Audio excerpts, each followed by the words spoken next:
Hello, my name is Rickard, and in this tutorial, I'm going to show you how to create the split water effect in Photoshop.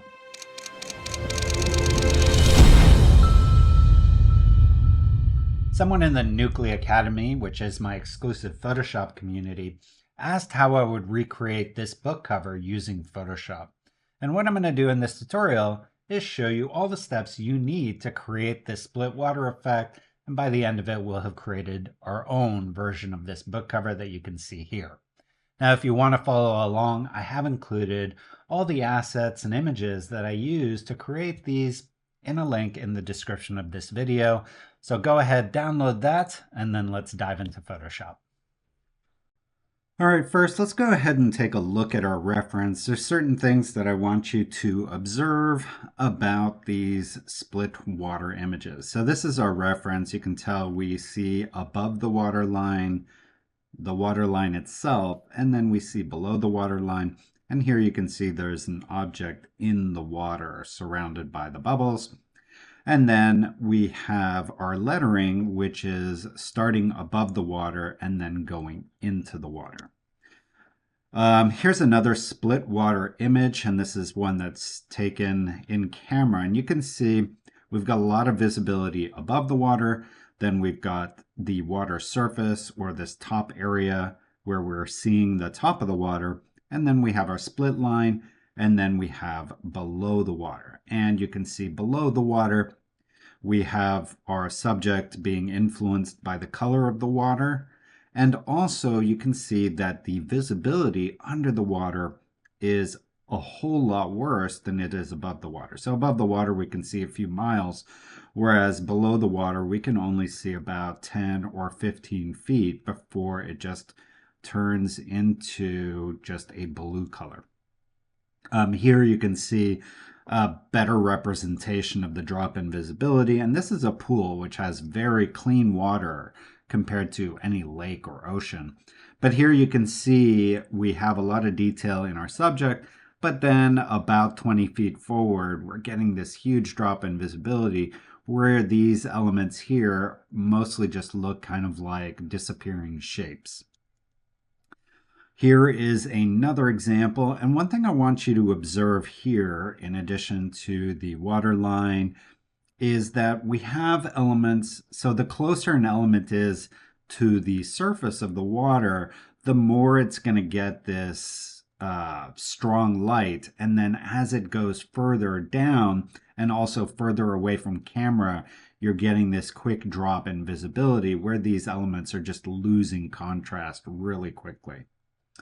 Here's another example. We've got the water split line, which is out of focus because the focus is set to infinity so that everything underneath and above that water line is in focus. Here's another example. Again, you can see the huge drop in visibility from above and below the water line. Also, I want you to take a look at the murkiness of this water. This is ocean water as opposed to the clean pool water.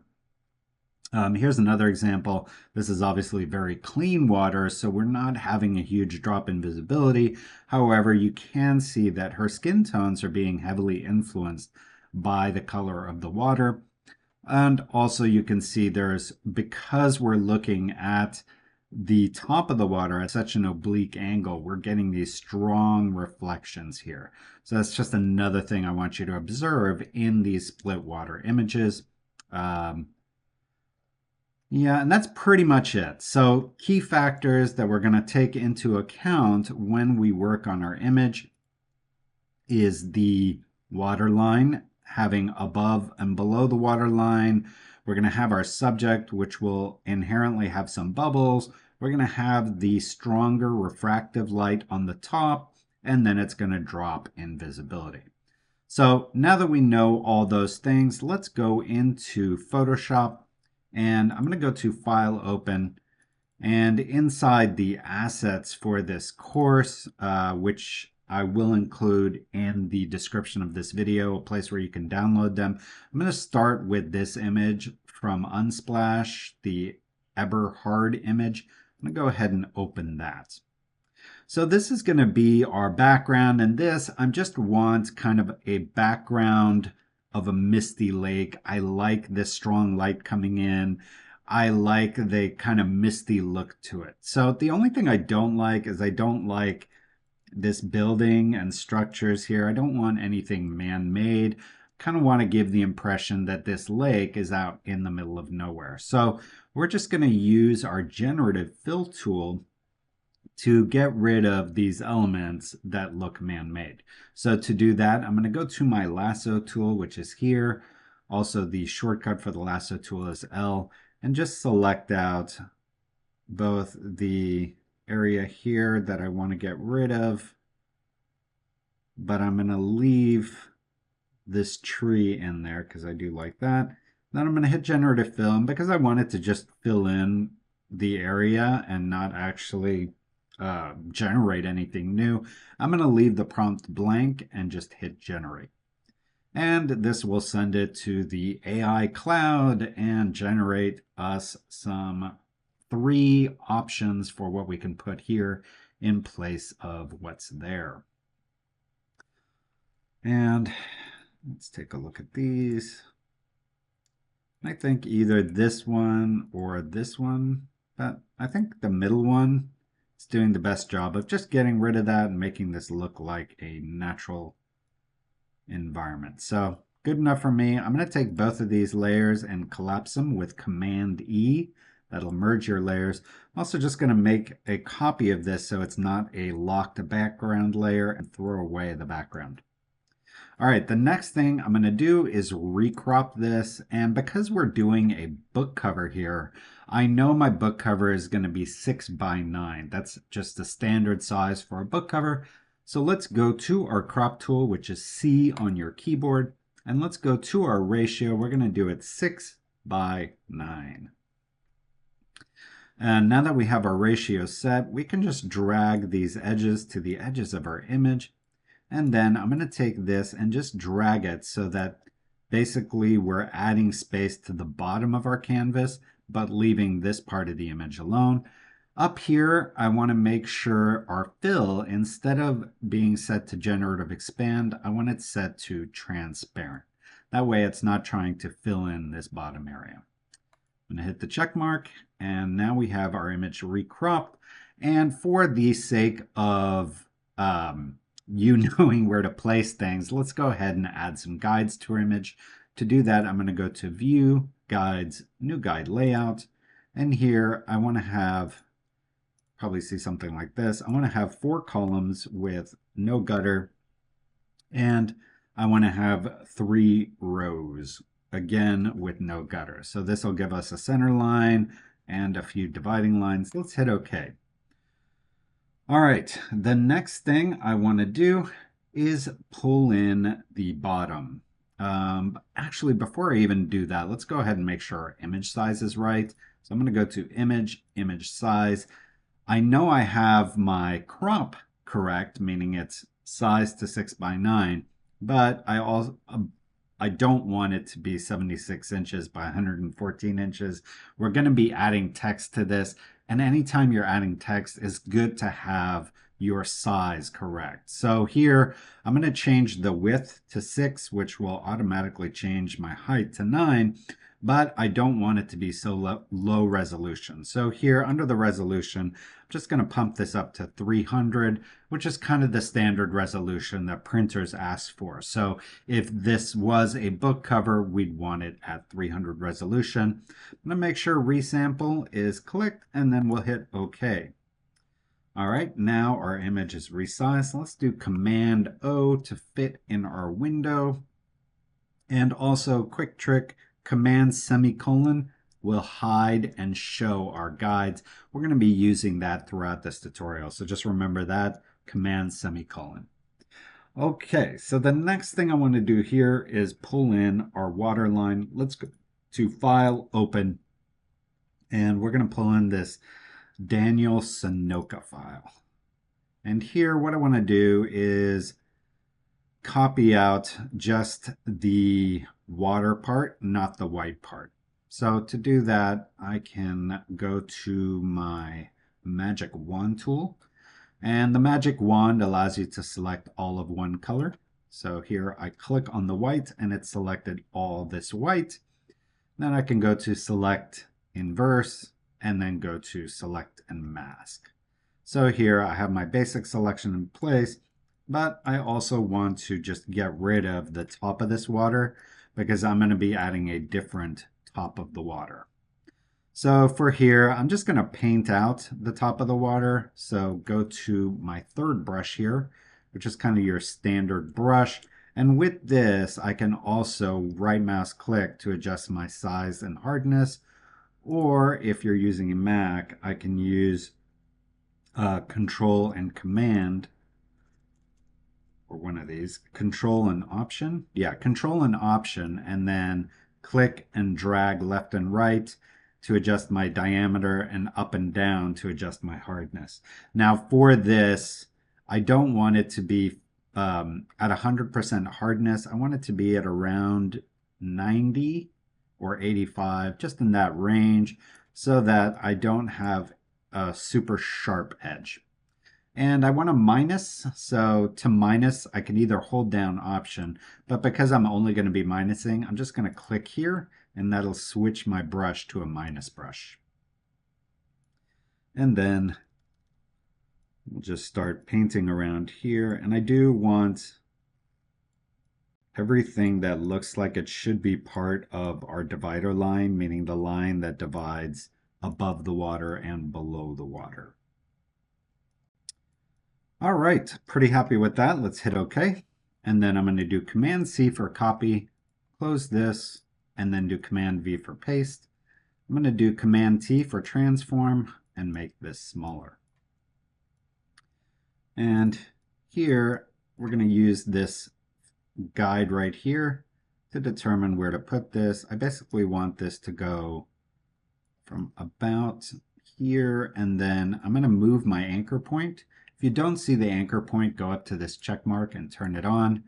Once you see your anchor point, you can click and drag it and move it to right about there, and then just go outside of my transform box and rotate this so that this point here and this point here are about the same distance from this line there. So something like this, and then we'll hit OK. Okay, and then I want to extend the bottom of this. To do that, I'm just going to go to my gradient tool, make sure it's on classic gradient, and make sure it's on foreground to transparent. And then I'm going to hold down Option, which will temporarily change my tool to the eyedropper, and just click the darkest part of this image. And then starting from about where the bottom is, I'm just going to drag up.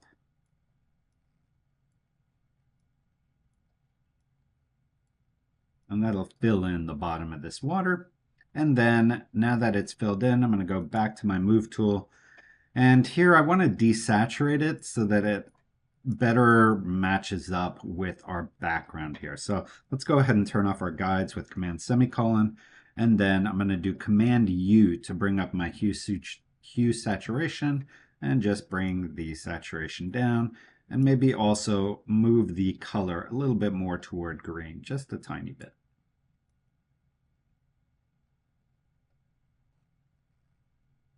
Something like this. Okay, so next I want to bring in the top of the water. So here you can see we have this almost perfectly clear lake. So it really doesn't make sense for us to have a water line here like this. So I need to bring in some choppy water to represent the top of the lake. Let's go back to File, Open. I'm going to grab this David Billings file. And with my rectangular marquee, I'm just going to select everything to the top of the water line there, do Command C, close this, and then do Command V. And we can call this top of water. And also, just to keep our layer stack neat, let's call this water, and let's call this background. And top of water layer, I'm going to do Command T, bring the size of this down, kind of line up my horizon line there, so right about there. And I'm also going to hold down Shift and just bring this up so it looks a little bit closer to the perspective of our background there and where our camera is. So you can imagine this water coming right up to the camera. So something like this, maybe like that. Okay, and then I want this to be underneath our water layer, and I also want to bring it up a little bit and then just add a mask to it. Go into my gradient tool. I'm still on classic gradient with foreground to transparent. So if I switch my color to black using D and then X, I can just go from the top of the water line just to about there. I just want to get rid of that detail so that it kind of blends right in with our existing horizon line. So something like this. And then the other thing I want to do is get rid of these hints of red in the water. Again, just so that it lines up better with our background. So to do that, I'm going to select my layer and do Command M for curve. Here I'm going to go into red because I know I want to get rid of the red. Click on this little guy down here. Select the reddest point of my image. Add another guide here where most of the color is, and then just pull this down. You can see that's mostly just pulling that red out of there. That's starting to look better. You can also see that this has a lot more yellow in the background than our water. So let's go to our blue, which is the opposite of yellow, and just in our shadows here, we're going to pull in a little bit more yellow. And that's starting to look more like it belongs in this scene. I'm pretty happy with that. All right, the next thing we're going to do is create our lettering. Actually, before we dive into the lettering, let's just pull in the bottom of our water. So I'm going to go to File, Open again. And for this, I'm going to open this Kirill Dobrev file. And I don't want this swimmer in our image. I just want this bottom of the lake. So for that, I'm going to use the Remove tool. Now with the Remove tool, you'll notice this, remove after each stroke. The default is turned on. For this, I'm going to go ahead and turn it off. What this allows me to do is just paint over the whole thing without having to worry about the tool getting rid of anything until I hit the check mark. So that's the difference. With that turned on, after each stroke, it's going to remove what's underneath. With it turned off, you have to hit the check mark for it to do the remove action. So let's hit the check mark. It's going to remove our object here and give us a nice clean background. So with this background, I'm going to do Command A to select all, Command C to copy, and then I can close and not save this. And we'll paste that in, and I'm going to call this Lake Bottom. And I'm going to do Command T for transform and just bring in the bottom here. And then drop this down. I want it to be probably somewhere. Let me go ahead and turn my guides on so I can see where everything is landing. I think I want this about there. And you can kind of use these fish right here as a reference with that guide there. Let's hit the check mark.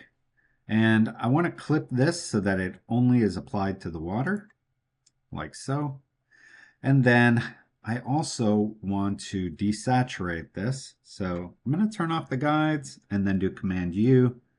And here I want to desaturate the blue, but I kind of like the yellowish green on the fish.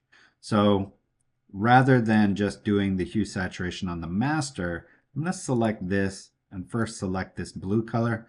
You can see that's added this little guide thing here. I want to take it out of the green as much as possible so that it's only affecting those blue cyany colors. And then I'm going to take the saturation down quite a bit. And you can see how that's affecting the blues, but still leaving this kind of green yellow color there. So something like that. I'm going to hit OK. I'm also going to add a mask to this layer. Go back onto my gradient tool, and it's still on linear, so I'm just going to go from the top of the water and kind of drag this down to about the surface, just so that I have this element up here from our original water. Okay, the other thing I need to do here is I need to take this divider line that's separating our above the water and below the water and put that on its own layer. So I'm going to take my water here, hold down Option, and just drag this above. And by holding down Option, it's made a copy of the layer. And this we're going to call water split line. And I'm going to isolate this layer by holding Option and clicking on the eyeball. And then here, what I want to do is select just the part of this water split that represents the split itself. So kind of this part here. So to do that, we're going to use the pen tool. Let's click on the pen.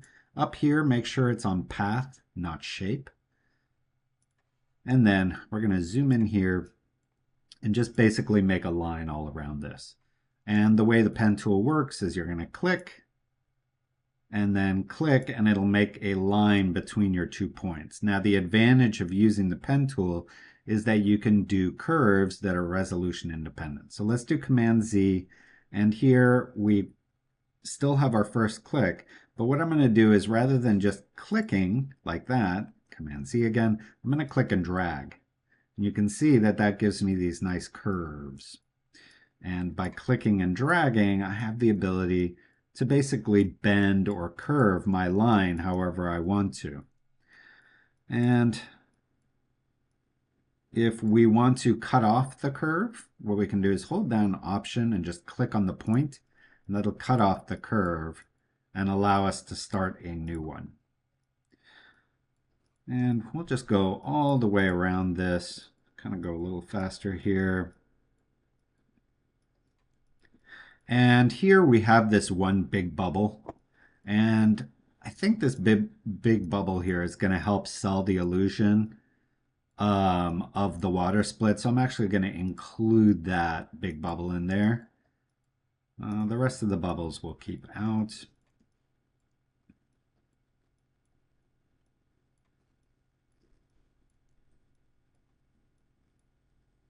And maybe we'll keep this bubble as well. Keeping just a few bubbles will help you sell the illusion. Anything that kind of helps sell the realism are always nice little extra steps that you can do. So a few bubbles. All right, the top is already cut out, so I don't need to go and recut it out. I can always use the transparency, the existing transparency, to cut it out. So there you go. I've made my selection. This will select just the top of that water line. I'm going to right mouse click and say Make Selection. Here you can add a feather radius. I would make it a habit to always add a 0.5. That'll just add to your existing anti-aliasing. No selection or no edge is 100% crisp. So just adding a little bit of feather usually helps in realism. And here what we'll do is just do a command, or sorry, add a mask. So now we have just that part of the water line. And let's go ahead and turn our other layers back on. And here, I don't really need the rest of this layer because I already have it down here. So I'm just going to right mouse click on the layer and say Apply Layer Mask. Okay, and then here, just for this part that is in the very foreground, I need my black point to match my background. So you can see right now, the darkest part here doesn't match the darkest part here. So to fix that, we're going to add a curve. I'm going to add it as an adjustment layer just in case I need to adjust it after. And to make sure it's only applying to the water split line, I'm going to click on this little icon that clips it to this layer. Alternatively, you can hold down Option and just click between the two layers. Okay, then I'm going to take my black point, which is the bottom left of the curve, and just drag that to the right a bit until the darkness of my blacks matches between my background and my water line. And I think that looks pretty good. And let's go ahead and zoom out. Just take a look at our overall image. I think it's coming together nicely. We probably need a little more darkness here, but we can always adjust that after the fact. Just here, it looks, this lightness here looks a little bizarre. As you go further into the depth of the underwater, it should be getting darker. So maybe we'll just do a little adjustment. And here, this is the area that I want darker. So I'm going to make a really rough selection. Go under here and add a curve layer. And we'll just call this underwater darkness. And here, I'm just going to pull this down. Now you're probably thinking, this looks terrible, but we have a really nice feature in our mask properties right here, which is the feather. So here I can just increase the feather until I'm not seeing my shape anymore, something like this. And then here I can increase my darkness. So there I have a nice kind of control of that darkness going back. Okay, so now we have all those in place. The next thing I'm going to do is create the lettering. So let's go ahead and turn our guides back on. And for this, I'm using a Google font called Oswald. So if you don't have that, you can just download that. I will include a link to the Google font where you can download it if you don't have it. So let's go on to our type tool. So up here you can see I've got Oswald bold. I want to start my color with kind of the lightest gray in this background. Now you'll notice no matter where I'm selecting, my color picker is staying white, and that's because my mask is selected. So let's go ahead and cancel out of this. We can just go up here, deselect layers. And now when we go here and select, you can see our color is changing. So just going to select this kind of gray color here, hit OK. And then I want to start right about there, and I'm going to type in dead underwater. And that's going to be our book title. I'm going to select all with Command A and just start making this text bigger. I want the under to almost fill up our frame. So about there, and then I want the space between the letters to be much shorter. So we're going to control that here. So I'm just going to start dragging this to the left until the space between the lines is about the same or just a little bit bigger than the space between the letters. And then for the space between the letters, here we have metrics versus optics. So take a look at what happens when I change this, and particularly look at the space between the W, A, and the T. So this is metric. Let's go on optical. You can see that all nicely tightened up. So metric, optical. In terms of when you want to use each one, I find that optical works best for most fonts except script fonts where the one end of the script meets the other. That's when you want to use metric. Okay, let's hit the check mark.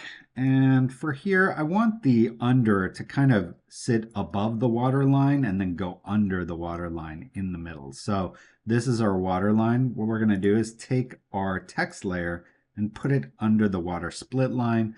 And there you can kind of see where the water is going to split. So kind of go up just a little. So probably around there.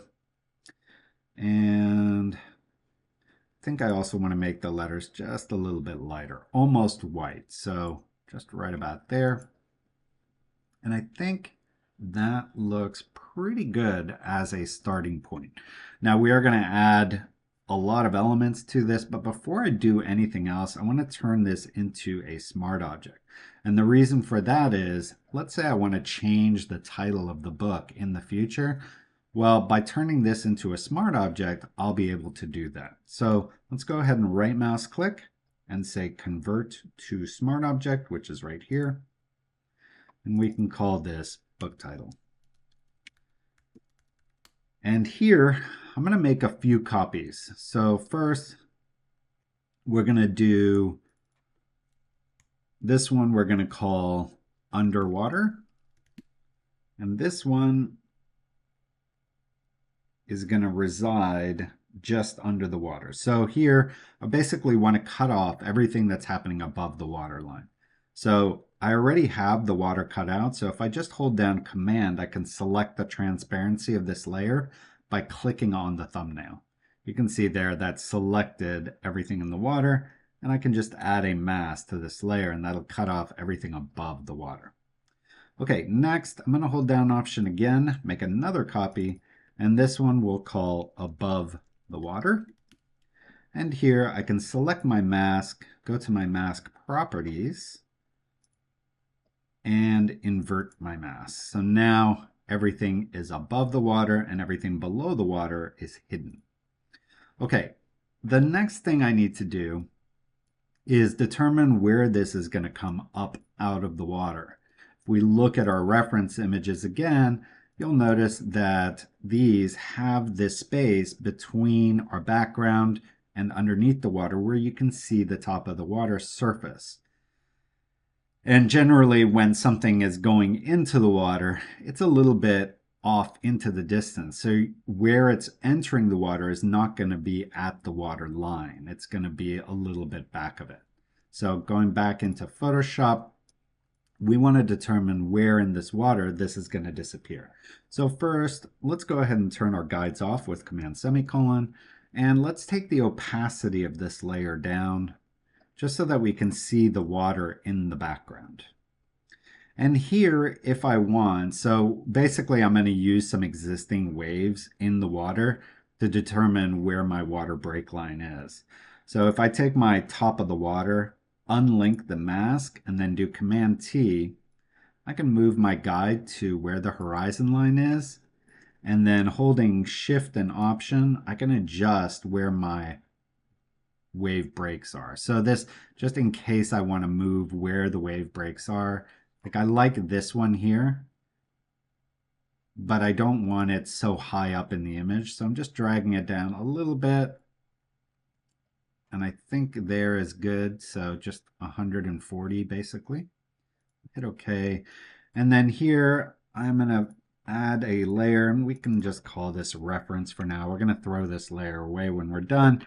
Here, I just want to kind of draw out, and I'll just use a red brush here, go up using one of my general brushes. There you go. Okay, so this is just to determine where this water line break is going to be. And again, I'm trying to follow existing water lines, so you can kind of see this wave right here, this wave, and here we'll follow this one here, this one going down, this one that kind of arcs there, so something like that. And then maybe here we'll just do something like this.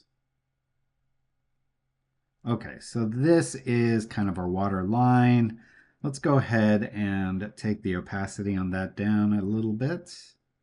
I want it to be just barely visible, so around 16%. And then we're going to do a similar thing that we did to the top of the water here.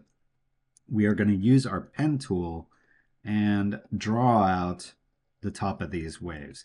And because I'm doing this on a smart object, and I want the ability to come back at any point and change my smart object, I need to make sure I'm doing it from one edge all the way to the other edge.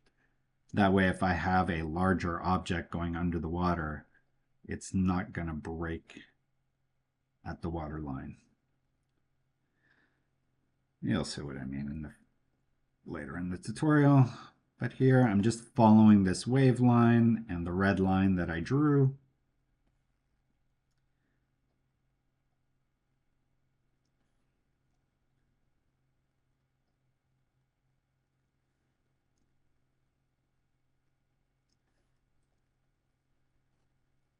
And we'll go to the edge here. Okay.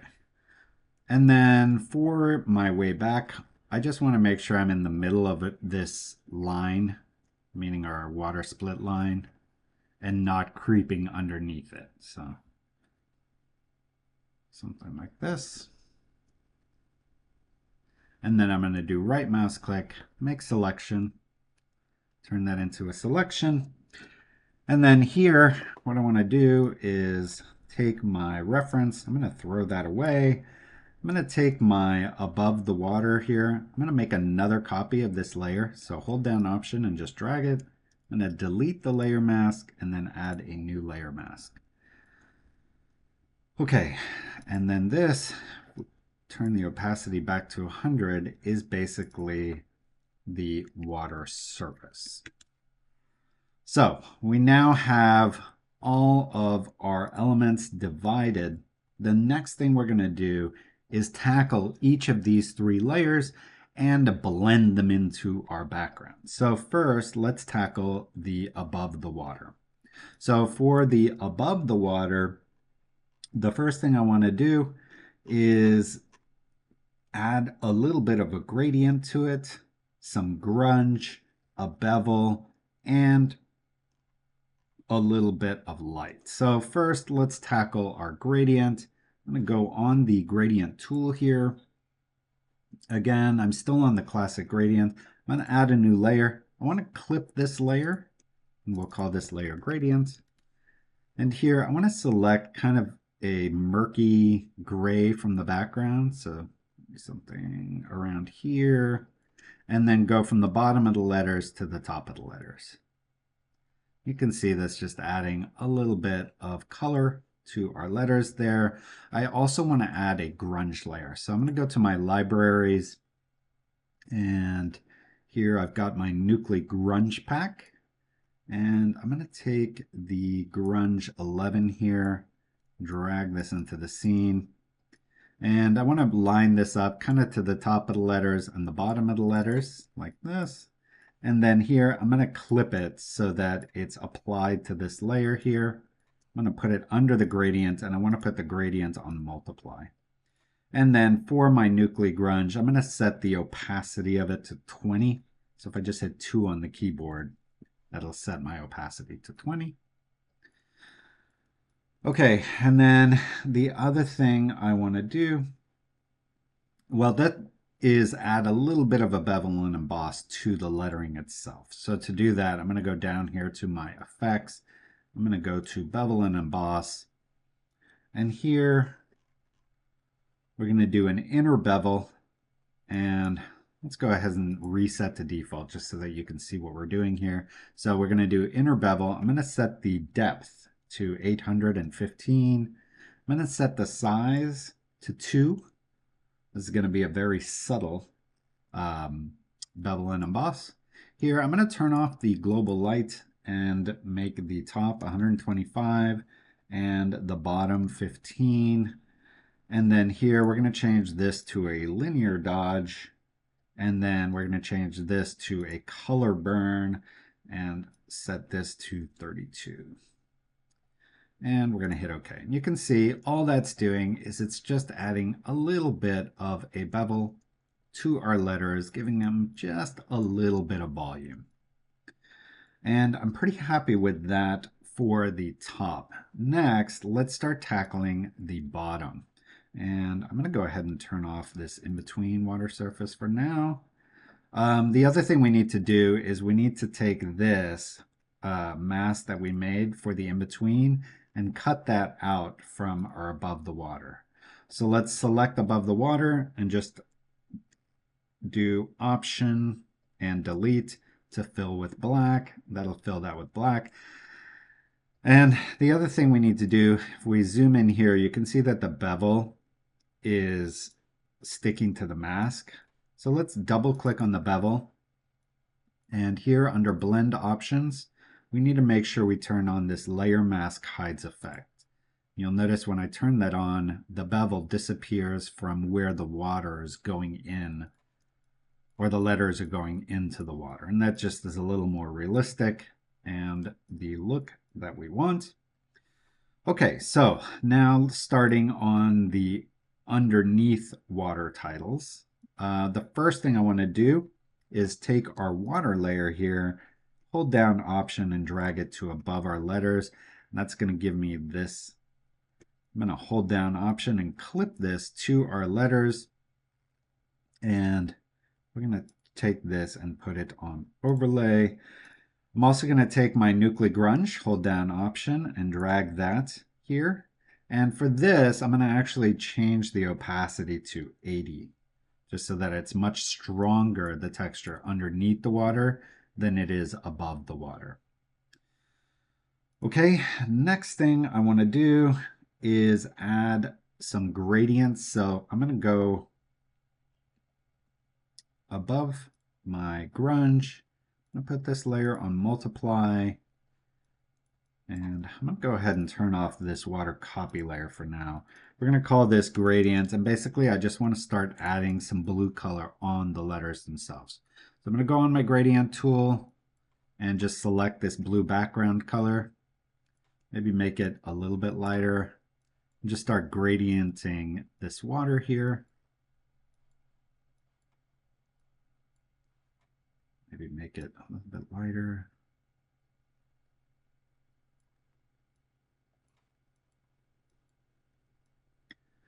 Something like that. I also want the gradient to be a little bit darker and toward the bottom. So here, I'm just going to make this a little bit darker. Come in from the bottom, the sides a little more.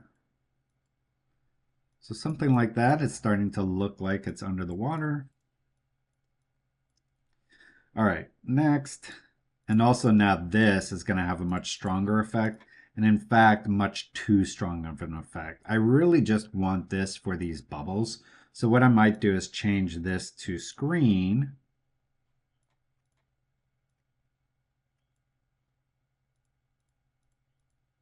And then do Command M and just bring down all of our darks. So really we're just getting the highlights there. Something like that.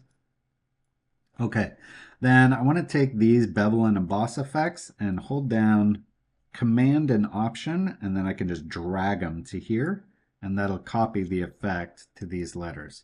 Now for the letters down here, I don't want to have such a strong shadow effect. So what I'm going to do is go into my bevel and emboss, and for the color burn, I'm going to take that down to 0, and also take my linear dodge down to about 10. And the reason for that is as underwater, you're just not going to have as much contrast. So we need to represent that in our bevel and emboss. It just should not have as much contrast as it has above the waterline. Okay, so that's starting to look how I want. There's a few other things I want to do. One is I want to give it a little bit of a wave just to give the effect that underneath the water here, the water is distorting it a little bit. Now, I really want it to be subtle, so what we're going to do, well, first, we're going to unlock the mask. That way, the distort wave effect is not applying to the mask. And then I'm going to go to Filter, Distort, Wave. And this allows you to apply a wave to your element. Here, I'm going to change the number of generators to 1. We're going to do 1, and then here we'll do let's see here. I want it to be pretty subtle, so we'll do 44 to start with. And then here we'll do 10, 71.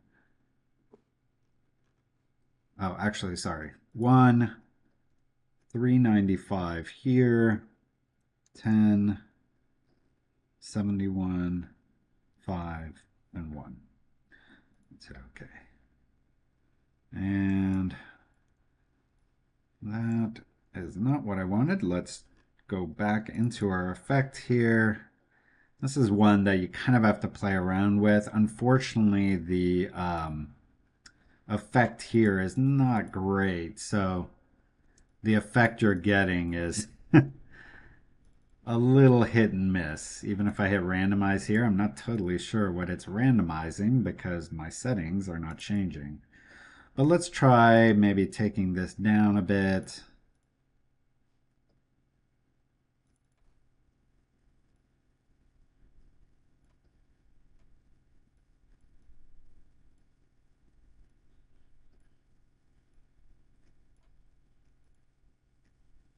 So this is closer to what I want, meaning it's just a subtle wave.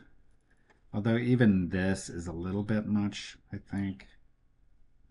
And if this is the wave size, in theory, there you go. Okay, so that's closer to what I want.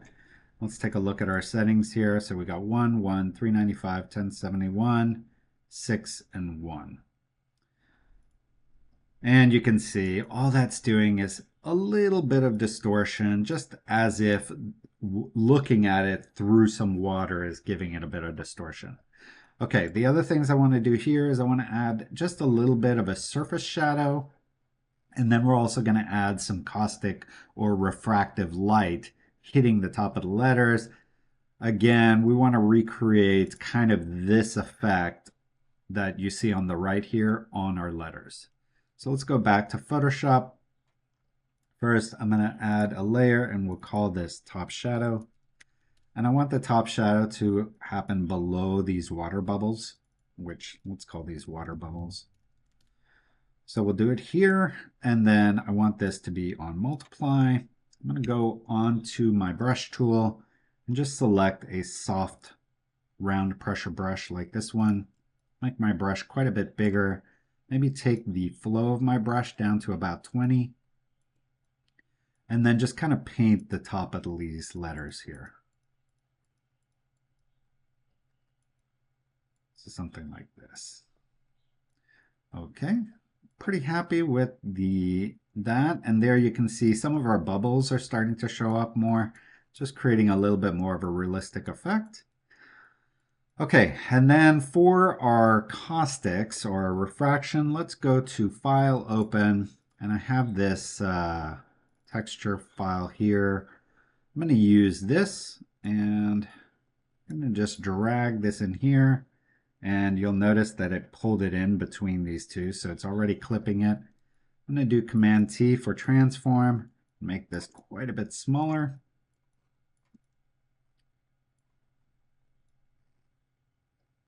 Something like this.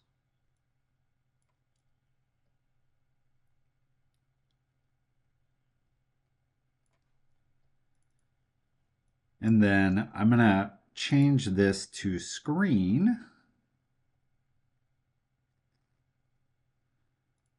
And then I also want to change it to black and white. So let's go to Image Adjustments, Black and White. And here I want to take the cyan and the blue down a bit. Something like this. And then we'll also do Command M and give us a curve. Maybe make the lights a little bit lighter and the darks a little bit darker. And then I'm going to add a mask to this. And for this, I want to go onto my gradient. Again, I'm on the classic, foreground to transparent. And then from the bottom, I'm just going to start pulling up so that this is just on the parts of the letter that are directly below the water surface. So something like this. And I think our refractions are a little strong, meaning sharp. So I might just add a little bit of a blur to them.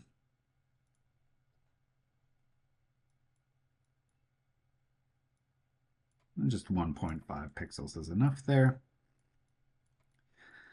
Okay, the other thing I want to do is just to create the effect that we're losing some more contrast in our background letters, is I want to make a layer that's not clipped. And we're just going to call this foreground water fog. For this, I'm going to use one of my atmosphere brushes. In here, I'm going to use this one, Advanced Fog 2. Select this kind of background color and just paint over some of these letters here.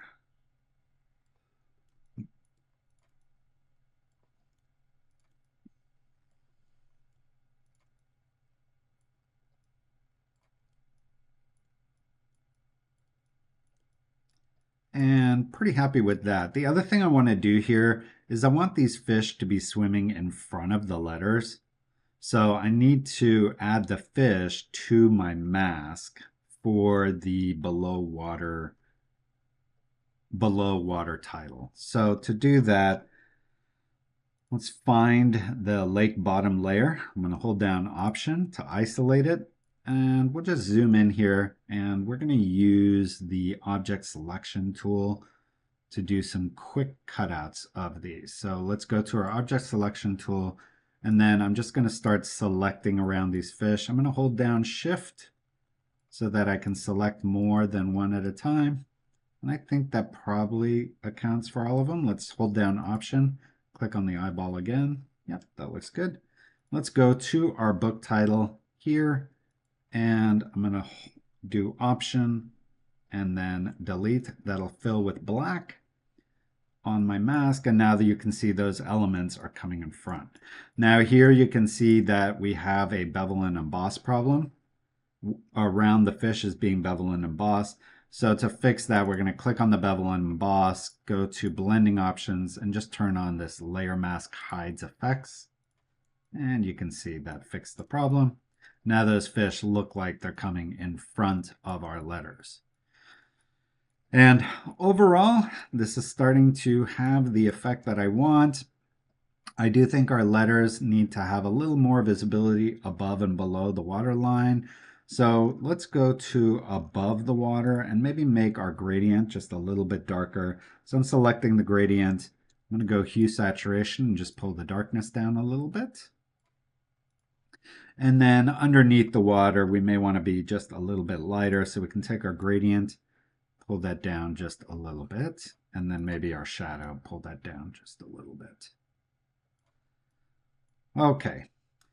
The next thing I want to tackle here is we've added this refractive light hitting the bottom, but also there's going to be some refractive light bouncing back onto the letters at the top. So let's go to our gradient, our above the water line, select our gradient, and here I'm going to take this layer, which we can call refraction,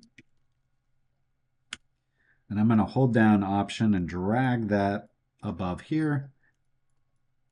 And I'm going to clip this and delete the layer mask. And then I'm going to do a transform and flip this horizontal. Something like this. And then add a mask and just mask it from everything but the very bottom of the letters, right where they're coming out of the water. And then we can take the opacity on this down quite a bit. And then also blur this.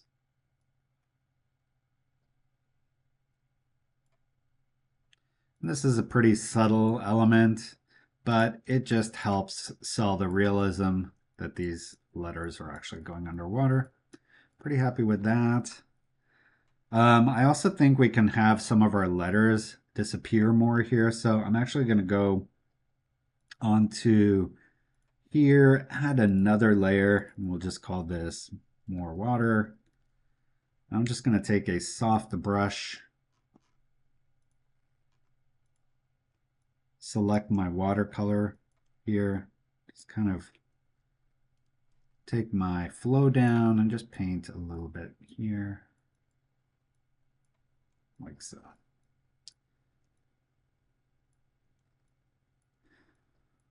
Okay, so that tackles kind of our top and our bottom. Now I want to tackle this middle area. So that's this kind of reflective area in the middle. So let's go, that's this water surface layer. I'm going to go ahead and turn this back on. I'm going to disconnect the mask from the layer itself so that the layer, when we add effects to it, doesn't apply to the mask. The first thing I want to do here is add a wave effect. So let's go to Filter, Distort, and Wave.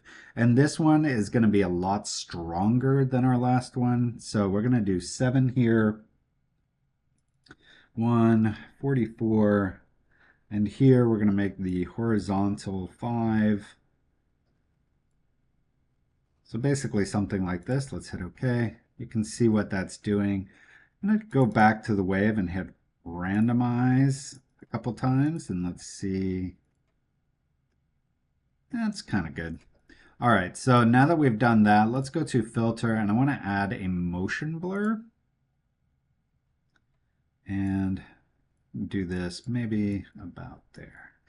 And this is going to represent kind of the letters as you're looking through them into the water. So for this, I want to use soft light.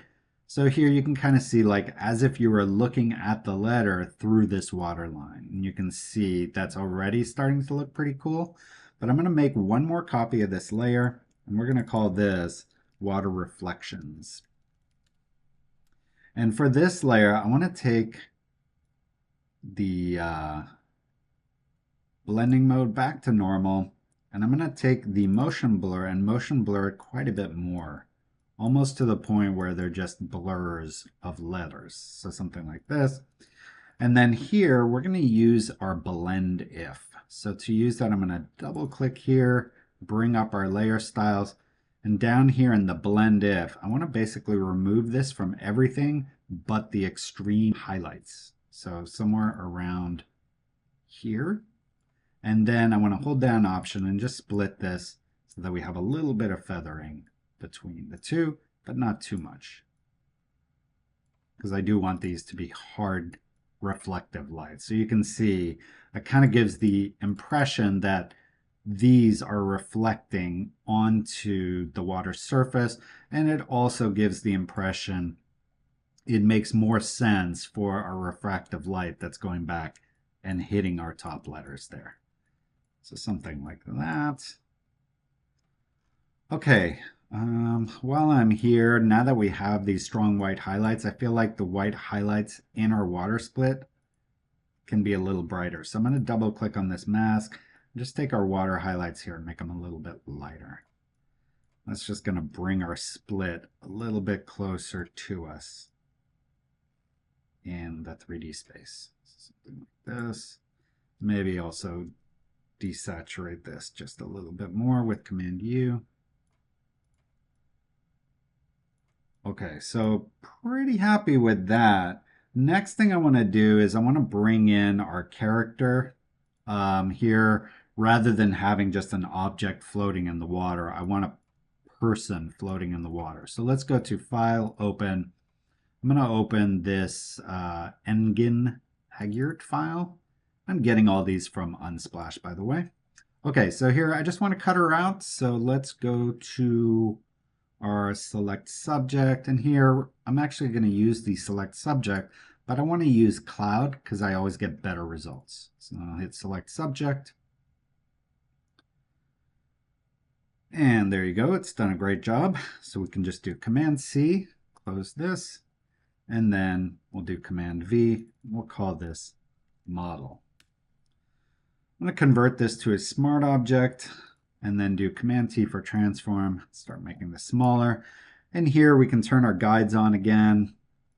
I basically want her kind of residing halfway up the T of the letter here.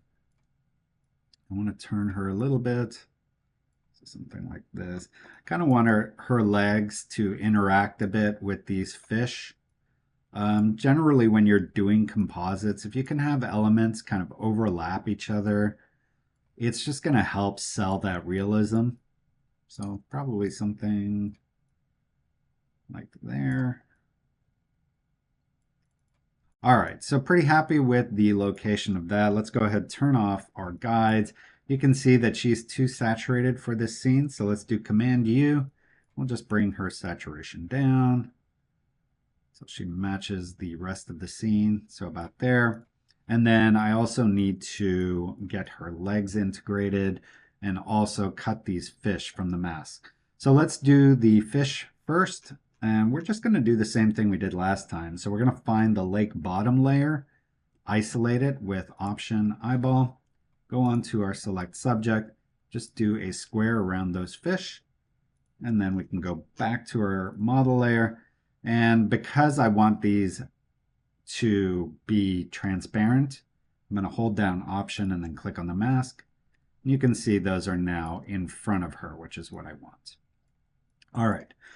Next, I need to paint the bottom of her legs so that they don't look like they're being lit by a non-existent light source. So let's call this leg shadows. I'm going to clip this to her, go on a soft brush, just select the color of the background behind her feet and then paint here. I might make it just a little darker so you can still see kind of the shape of her feet, but they're quickly lost in the murkiness of the water there. So something like that. Okay, next thing we got to do here is we need to bring in some bubbles. So she looks like she's underwater. So let's go to File, Open. I'm going to grab this Zoran file. These are just some bubbles. We'll pull that in here, and we'll call these water bubbles. I'm going to do Command T for transform. Just make this quite a bit smaller here. And I'm going to put this on screen and move this so it looks like these bubbles are coming from her and kind of reaching up the bubbly point up here of our image. So something like this. And that's looking good. I don't want the bubbles in front of her face, so I'm going to put a mask on here and with a black brush, just brush it out of her face there.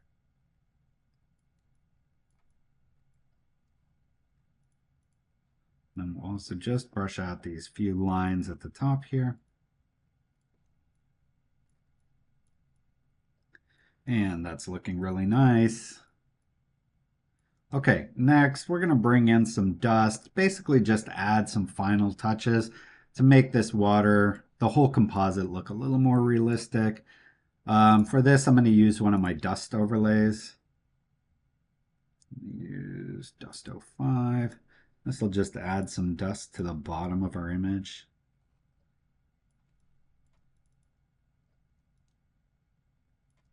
Up there, I'm going to put this on screen and take the opacity down to maybe 4. These are all just kind of subtle things to add little spots of dust and dirt around our scene. All right, next, I'm going to use one of my dust brushes, and this will just add some dirt to our lens. Let's go B. I'm going to right mouse click to bring up my custom brushes here. Here, I'm going to use my water brushes. If I scroll to the bottom of my water brushes, I've got a few that just add these kind of water droplets to your lens. So I'm going to grab this one, the medium lens one, make my brush quite a bit smaller, just select kind of a lighter color here, and then just paint across the image. You'll notice that's just adding these small smudges to the image, almost like wet spots to your lens. I'm going to right mouse click, and I also want to use these fine water droplets here. I'm going to make another layer. We can call these bokeh. And then here we can call this water droplets. And I'm going to change my color to white. Make my brush quite a bit smaller. And just add some water droplets around her and around in front of our letters a little bit here.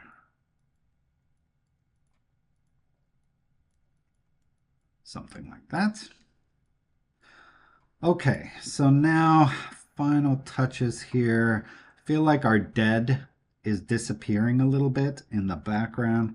So I'm just going to go to the very background here and add a curves layer and just pull down the top of my curve until my dead letters are showing a little more clearly. So it's probably right around there. And then for the dead, the underwater, I might want to make those just a little clearer. So let's take our gradient, maybe make that a little bit lighter. I also think our gradient is a little too strong. First, let me try just adding a blur to them.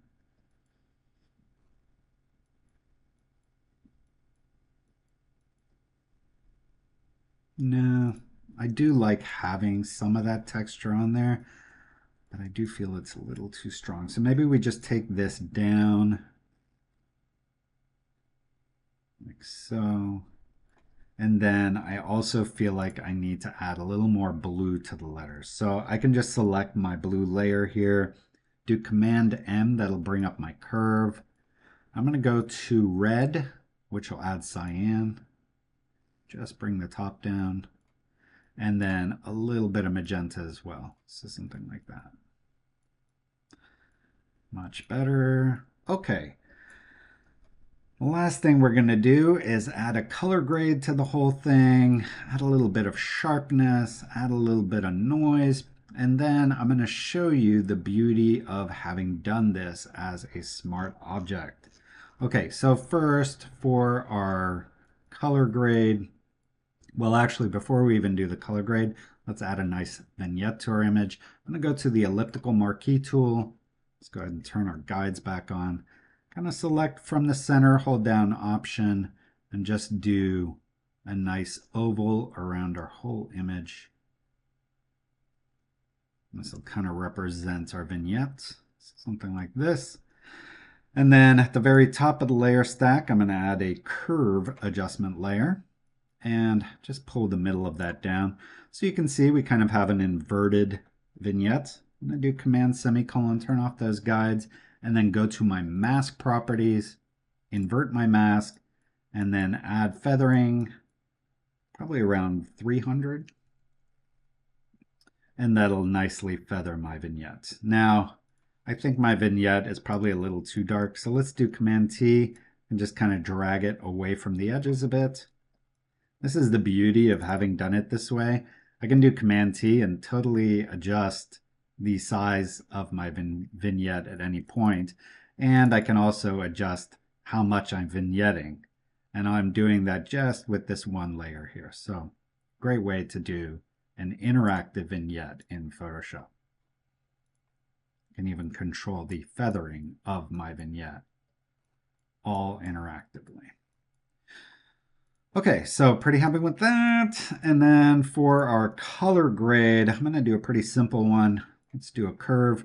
I'm gonna go to my reds, just add a little more cyan across the whole image. And then go to my blues, bring up the bottom so we have a little bit of blues in our shadow. Kind of bring down the top, give us a little bit of that yellow look in the top. And then also in my reds, I wanna have a little more cyan in the shadows, but in the highlights, I want to keep my red. So we get that kind of nice contrast of warm and cold. So something like that. Okay, and then I'm going to add a little bit of film grain over the whole image. So I'm going to go to my patterns. I've got a Nucly pattern for film grain. So I'm just going to add that, maybe set it to 60, yeah, probably even 50 or 40. 50, and then here I'm going to change my blending mode to vivid light. Now it's way too strong, so let's change our fill to about 15, maybe 20. And you can look at all these. I think linear light is actually a little bit better in terms of the effect. Although again, we have to do this really subtly. So maybe like 8 is enough. Pretty happy with that actually. Okay, and then I might just want to lighten up the whole middle part of my element or my image.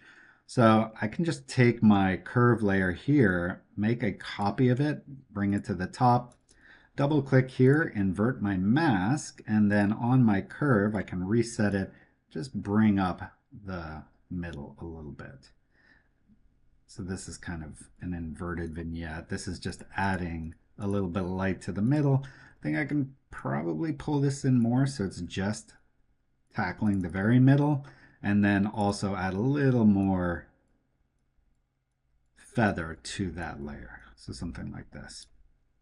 Okay, so that actually finishes our composite, but I did want to show you the power of doing this with a smart object. So here you can see we have a pretty cool realistic effect. We have the letters going above the water, we have them going below the water, we can see them through the water, and they're making a reflection on the top of the water. And let's go ahead and go into our smart object, and here let's change the name of this to maybe dead or let's say girl in the water. Okay, and let's go ahead and save this, and boom, just like that, we've changed the title of our book, but we didn't have to redo anything in Photoshop because it's a smart object and we've built everything on top of our layers and with mask built in. So everything is working beautifully. We can change our title here without any effect to our composite. So that's a really cool feature of having all this as a smart object. I'm going to go ahead and undo back to my original title. The last thing we'll do here is we'll just add a author at the very bottom here. So go ahead, turn on my guides again, maybe select, let's go ahead and deselect our layers. And then maybe here I'll just select kind of this color and then select down here. And here I'm just, we'll make up a name, Justin Thompson, make this smaller. And maybe make this 0. And that looks pretty darn good. Let's turn off our guides. And pretty happy with that. So there you can see we have made our book cover from start to finish.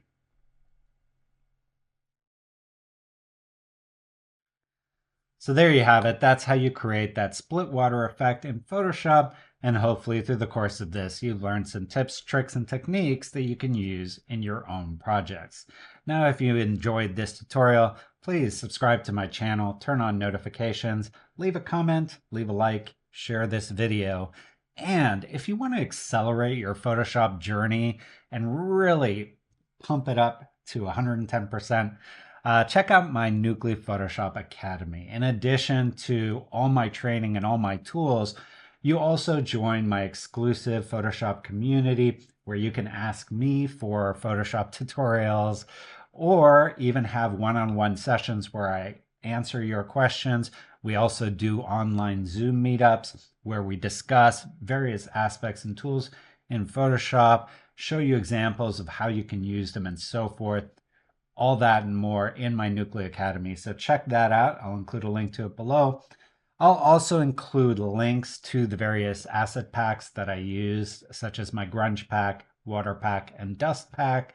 These are great for when you're doing any kind of composites. They're little elements of organic imagery and real world textures that add realism to your Photoshop artwork. So check all those out.